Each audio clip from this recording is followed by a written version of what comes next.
So Jimmy Butler is officially out of Miami, and finally, it's about time. It seemed like it wasn't going to happen. Earlier reports this week said that Jimmy Butler wasn't going to sign an extension going to State, and obviously he decided to sign for $60 million per year for a 2-year deal. And looking at the deal, I like it for both sides, to be honest, because first Miami moves on from Jimmy. They can finally build around Tyler Hero, around Anabayo, and Clearware. That's their core pieces right now. So I like that from Miami because you get some time to evaluate the roster, see what you have with Ware. I'm glad he's getting more minutes. I know he's been struggling at times with scoring the basketball, but he is still rebounding, and he'll get better. He's a raw talent, and he might have all-star potential. I don't know, but I do like his upside for the Heat. And then you look at what the Warriors got in return. Yes, you gave up Andrew Wiggins, you gave up Schroeder, you gave up Kyle Anderson in that first round pick, protected first round pick. Kyle Anderson, I don't know about his status. I heard he was supposed to be moving to Toronto. Now he's not. So I think Miami still has him as of right now, but he's expected to be moved. So Miami did get, Andrew Wiggins back. And I think they got PJ Tucker as part of this trade deal. And they got a draft pick. So, it's not bad because you have another wing there in Andrew Wiggins who can play defense, fill a role for Miami. So I'm not mad about that trade and getting that piece. So for the Heat, you just want to start looking at, okay, who is going to be the superstar talent we're going to go after in free agency, in trades? Because next year they have a lot of cap space, and I'm sure they're already targeting guys. Obviously, they're probably monitoring the Giannis situation. I'm sure they're monitoring the Luka Doncic situation, even though the Lakers just picked up Mark Williams, and I think that's a great trade for the Lakers. But still, they're going to be looking at both those situations and seeing if they can land one of those superstars in 2026. Overall, for the Warriors, I do like the fact that they got a guy next to Steph Curry because one of the problems that the Warriors have right now is shot creators. And when Steph Curry's out of the game, the offense comes to a halt. And I remember one game I was watching this season. It was against the Thunder. The game was tight. Warriors are still really solid defensively. They were just struggling to score the basketball. It was hard to generate offense.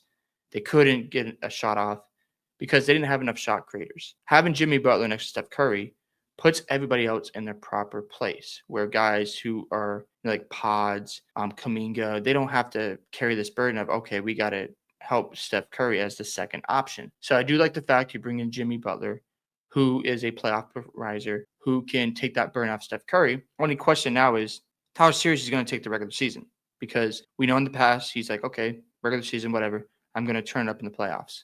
You're in the Western Conference. You can't afford to do that. Right now, if the season ended today, the Warriors wouldn't make the playoffs. So I'm just curious to see what they do here. And you can also look at this as the Warriors are not done making moves yet. Even if nothing happens during this trade deadline, you go into free agency. Maybe you add another piece to this roster to bolster talent, and then you make a run at it next year. You have 2 years with Jimmy and Steph because he signed for 2 years. I think that's the window. And I think it's a step in the right direction. Now, of course, Steve Kerr didn't want them giving up too much. I don't think this is a bad idea at all. I don't think they gave up a ton for Jimmy Butler. You still have draft picks. You still have Steph. You still have Kaminga. You still have Pods. I know Pods hasn't been as great this year, but maybe with a new role, maybe playing next to Jimmy will help him elevate his game. I don't know, but we have to wait and see. Again, the Warriors had to do something, and there were calls about, Kevin Durant, and Kevin Durant said, I don't want to go to Golden State. So they got something in return. And Draymond, Jimmy is going to be funny to watch. We'll see how they get along. Wonder if there'll be any locker room fights or any drama between those guys because they're both strong personalities. But I think this could mesh well. And I don't know where I see the Warriors right now. I could see them getting to that top 6 spot in the Western Conference possibly. But as a contender, that's tough. I have to see how it plays out, but I am intrigued because we know Jimmy Butler in the playoffs does take it to another level. And the Warriors have a nag to find pieces and bring them into their system. They just flourish. It'll be interesting to see what the Warriors do. But the good news is other players around Jimmy are now going to be put in their proper place. So Kaminga, Pods, and other guys, Moody, they don't have to worry about, okay, I have Steph Curry. I got to do this and this. No, Jimmy Butler is going to help out with those roles. So again, I think it's a good trade for both teams. For the Heat, now you just got to start looking at the future, and you have to see what you have with Tyler Hero. Is he the number one option? Even if he is a 1B player, I still think he's really good. He's showing that he's an all-star level player, so that's good news for the Heat. I know it took a while. I thought he'd be an all-star sooner, but it's all good. He's played with Jimmy Butler, so I'm sure he's learned from him. Now he has the keys to Miami, and we'll see if he takes advantage of it. You still have Bam Adebayo, you still have Claire Ware, and you've got depth.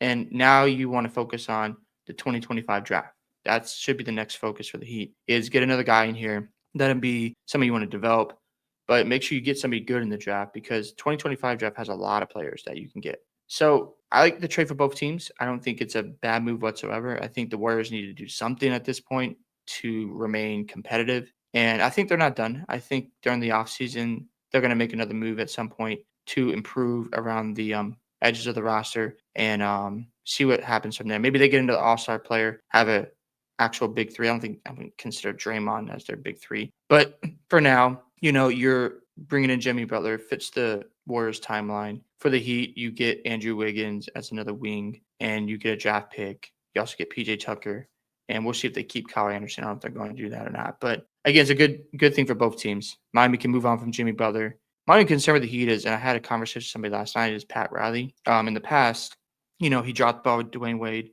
keeping him around Miami. Shouldn't have left Chicago. Shouldn't have left to go to Chicago. LeBron could have possibly stayed in Miami, but at the same time, when it comes to this Jimmy Butler fallout, Pat Riley does deserve some blame for that, in my opinion. I think, the suspensions, yeah, I get it, but just trade the man. This could have happened weeks ago, and you could have just moved on quicker. So I think it's important for Pat Riley to show the world that, hey, I can still build a championship contender. He's known for obviously drafting guys like Dwayne Wade, trading for Shaq. Also, I don't think he was a GM at that time because he was coming to head coach. So no, he wasn't at that. Well, he came down. That's right. He came down from the front office and became the coach. So got Shaq in there. He did help facilitate LeBron James and Chris Bosh and Dwayne Wade. And then, you signed Jimmy Butler. It just didn't work out, right? It's just important to show Heat fans and the NBA that Miami isn't going to stay down for long, that they can still attract superstar talent. So he's got to go out there and sell that idea. Yeah, he might have struck out on Damian Lillard, but it looks like that was a smart move not to trade for him. And going forward, the goal is, okay, how do we build a championship contender? Because we're competing with teams like the Rockets, the Thunder in the West, the Spurs, who have a ton of assets. These teams can make big trades. Out east, you have the Celtics, you have the Cavs. Eventually, the Magic will be there. I know they're struggling right now, but I still believe the Orlando Magic are going to be a contender in the East. They're just young, and they're going through those struggles of being a young basketball team. Also, Franz and Boncaro have been doing injuries. There's a lot of things going on in Orlando, but I think they'll be fine. You still got to deal with the Pacers. So Miami can't be content. They can't be satisfied thinking, okay, this is the roster going to lead to a championship. They got to go out and be aggressive in free agency and in the trade market to attract top talent. Because going forward, if you just settle for this roster, you might be a top 6 team in the East, but not a championship contender. So, yeah, I like for both teams. We'll see what happens from here. Hope you guys enjoyed this video today. I'd love to hear your thoughts on the Jimmy Butler trade. Don't forget to like and subscribe to the channel, and I'll catch you in the next one.